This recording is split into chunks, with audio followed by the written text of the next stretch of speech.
All right, it's a Victory Monday for the Philadelphia Eagles, and coming up on today's show, some breaking news. How long will Nakobe Dean be out with this foot injury? Also on today's show, plenty of takeaways from the Eagles' Week 1 win over the New England Patriots. It was a thriller, came down to the wire. A lot to talk about on that front. First, though, programming schedule coming up this week. We'll be going live on Philadelphia Eagles now. Tuesday, regular time, 5 o'clock Eastern, and then a quick turnaround for the Birds. Thursday night football watch party against the Minnesota Vikings, a Vikings team that lost Week 1 at home to the Tampa Bay Buccaneers. Make sure you subscribe to the channel, though. Thanks to everybody out there for getting us past 50,000 subscribers, but during our watch party, we did even more than that. Second most views on a watch party in the channel's history. 94,000 people all throughout the afternoon tuning into the program yesterday because that game was really exciting, coming down to the wire, and almost 1,200 people subscribed to the show. So glad that you're all here with us. We will not let you down, and if you haven't subscribed and you're looking for Eagles videos every day, I have you covered. With that, let's start the show.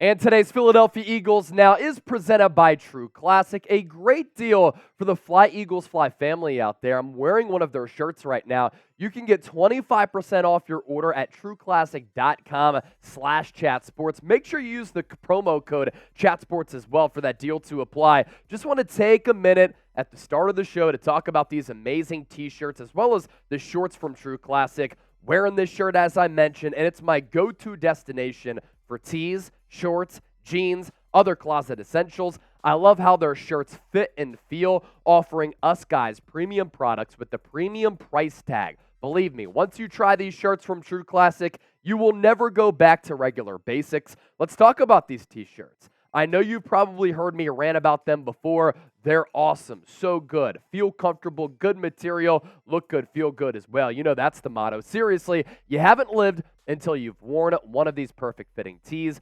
Ultra soft, cut to highlight your arms and chest while hiding your gut. And hey, we've all had a few extra beers this summer, right? Especially during the watch party yesterday. The real ones know. Plus, they come in packs because, well, we hate laundry, and it allows you to save some money. So one more time, it's 25% off your order at trueclassic.com/chatsports. Promo code chatsports. We'll put that link in the comment section and in the description of this video. Without further ado, the official show begins right now. And we start off with the injury update on Nakobe Dean. Ian Rappaport, NFL Network, breaking the news just moments ago on this Monday morning that Dean is expected to miss multiple weeks with the foot injury suffered yesterday in the Eagles' win over the New England Patriots.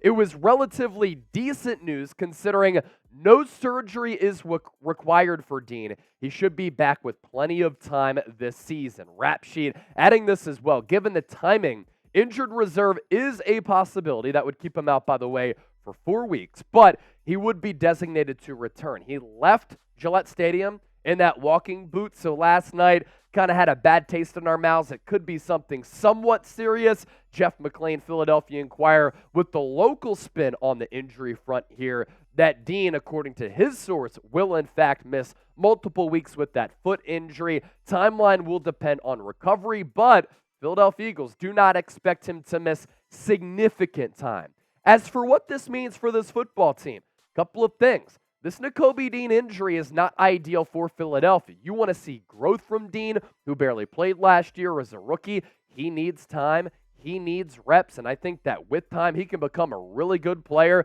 But with an injury being suffered, it takes away from some of that aforementioned experience that he could benefit from.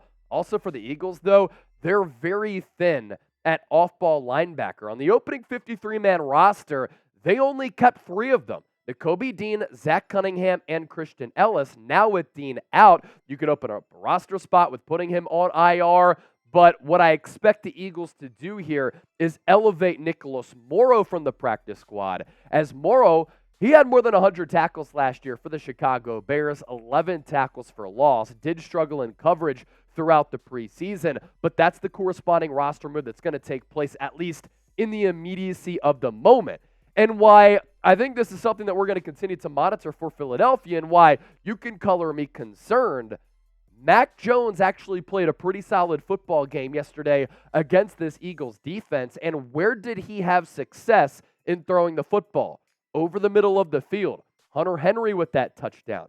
Kendrick Bourne with that touchdown. Really good lofting passes from Mac Jones with some touch to kind of drop it in to that second and third level. And you look at some of Jones' success in that game yesterday in the season opener. 35 of 54, 316 yards, 3 touchdowns, 1 pick. It was that tip that went up to Darius Slay, big play Slay, bringing that pick 6 back for 70 yards. But look at the spray chart here. He's throwing these balls over the middle of the field. And that's because the Eagles' off-ball linebacker play was a little bit sketchy at that second and third level. Now, we transition from those talking points to this. This is relevant now with Nakobe Dean being out. And we'll see what that timeline is. Could Howie Roseman make a move? Not yet. I think right now it's going to be Nicholas Morrow getting elevated from the practice squad. But if the Eagles linebackers continue to struggle, and this continues to be in a pass-happy league, one of the big concerns for Philadelphia, Howie Roseman's going to most likely scour the trade market because he always gets aggressive in addressing weaknesses, especially for a team that has Super Bowl aspirations. What the Eagles could also do here over the next couple of weeks as they survey the landscape for other off-ball linebackers, go nickel heavy. Maybe you can play Sidney Brown a little bit more. Excellent tackle for him on special teams. He has those anticipatory skills. Philadelphia also adding to the practice squad with Nicholas Morrow most likely getting bumped up to the active roster. The Eagles have signed former Titans first-round pick Rashaan Evans to their practice squad. Evans last year, 67 starts throughout his career, I should say, over 5 years. But last year with Atlanta, got a lot of run. 159 total tackles, 6 tackles for loss, 4 pass breakups, 1 forced fumble. So he has a lot of experience, and maybe at some point down the road, he might be elevated to the active roster as well. So that's the latest injury news on Nakobe Dean. Takeaways coming up just around the corner. First, though, if you're excited the Philadelphia Eagles won that game yesterday, you had to escape Foxborough Gillette Stadium with the dub. Eagles did that. They covered the 4-point line. So bettors out there very happy. I predicted a 24-20 win for Philadelphia, so I was almost on the mark with that 25-20 victory for Philadelphia. But everybody watching this show should be pumped up. Hit that thumbs up icon, like the video. If you're excited that the Birds won, you knew it was going to be a feisty game going up against Bill Belichick. It was just that. So let's segue to this. Takeaways against New England yesterday. A lot of thoughts on top of what I relayed yesterday in the post-game show as these thoughts kind of simmer after you get an opportunity to rewatch the game and reassess things to a certain degree. Look, point number 1, I think Jalen Hurts struggled a little bit. And I think what you're seeing from Philadelphia, they're trying to turn Jalen Hurts into just a pocket quarterback while shielding him from the run. But the run-throw approach last year and that dynamic element to his game, it's what makes him special. Now, the rain didn't do him any favors because all throughout yesterday, Jalen Hurts, Mac Jones, Dak Prescott, Deshaun Watson, all quarterbacks who had to throw the ball when the rain was coming down, they struggled.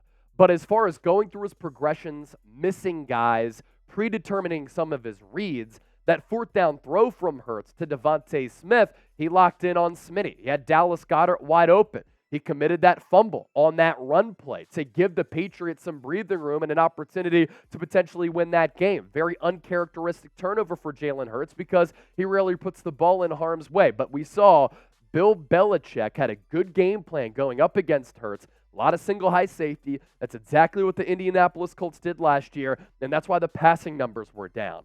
And then the running numbers. You saw that Philadelphia didn't call the same amount of types of runs that they did last year, and that's what allowed Hurts to really gash opposing defenses with his legs. Now, they called that quarterback draw late in the game, looking to ice it when he did fumble, and he was going to get close to picking up the first down, if not moving the chains altogether, but 9 carries, 37 yards, 4.1 yards per carry, and 1 fumble. Hurts did struggle a little bit.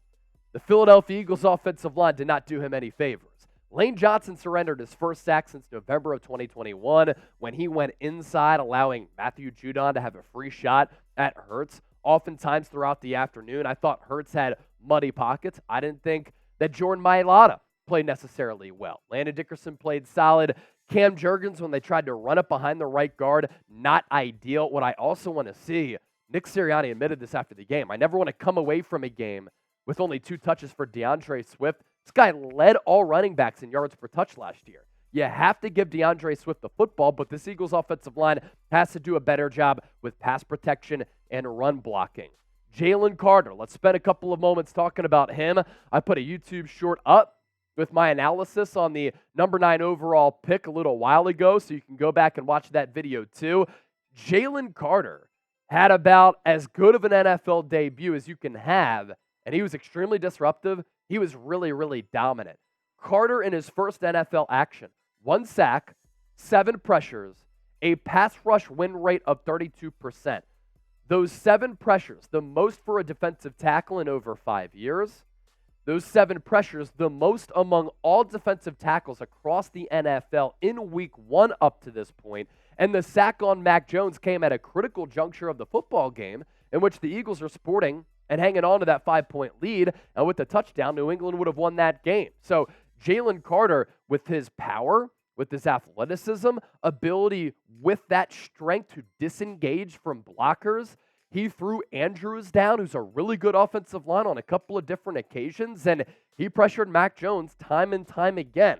The fact that arguably the best defensive player in this draft class fell to the NFC champions at number 9 is incredible, and we might be looking at one of the best star-studded defensive tackles in the National Football League. Speaking of defensive tackles, and another Georgia Bulldog, well done, Jordan Davis. I thought that Jordan Davis had his best game as a Philadelphia Eagle. He played really well against New England. Had a half sack. He forced the fumble on Ezekiel Elliott. That was a big turning point in this game. Recovered by Zach Cunningham. That led to the Jalen Hurts dime to Devontae Smith for Hurts' only touchdown that he accounted for throughout the afternoon. If you go back and just watch the impact that Davis had, he pushed the pocket. Sometimes that doesn't result in a quarterback pressure, a quarterback hit, or a sack, but it does have an impact on the play without it showing up on the stat sheet. He stuffed the run because the cat's 6'6", 340 pounds. I thought he also played well late in pushing the pocket, making an impact. Best game of his career. And if you can build your football team along the trenches there, and you can have 2 really good young defensive tackles under team control for 5 years, given that they were first-round picks, and you can exercise their 5th-year options at a very affordable price tag, that's a great spot to be in for Philadelphia. And then lastly, kickers, ladies and gentlemen, are people too. And Jake Elliott, outside of Justin Tucker, might be the best field goal kicker in the game right now. He's on a heater. My man is cooking. That bull is knocking through field goals at an elite clip right now. And yesterday he was money. 13 points accounted for Philadelphia's 25 points on the afternoon. And look at what he was able to do. 4 of 4 on his field goals. Good from 32, 56, 48, and 51. It's not like the weather was picture perfect in September. It was rainy. It was wet. And Jake Elliott, with a couple of clutch kicks that determined the outcome of this game, knocked him through the uprights, and he was good. And without him, Philadelphia probably wouldn't have won this game. It's a great spot to be in as well. When you have a reliable kicker, Jake Elliott's been that for this team for a long time. Super Bowl champ, one of the best kickers in the game, and he's falling under the radar as the second best guy, in my opinion, behind Justin Tucker. If you made it to the end of the show, EAGLES. Give me a Go Birds down below. The Philadelphia Eagles are 1-0. They have the Minnesota Vikings coming into town. Home opener, Lincoln Financial Field, Thursday Night Football. Kirk Cousins in a primetime spot. Opportunity to go to 2-0. Let's go Birds. Don't forget to hit that subscribe button. Thanks for tuning into the show, and we'll catch you next time here on Eagles Now.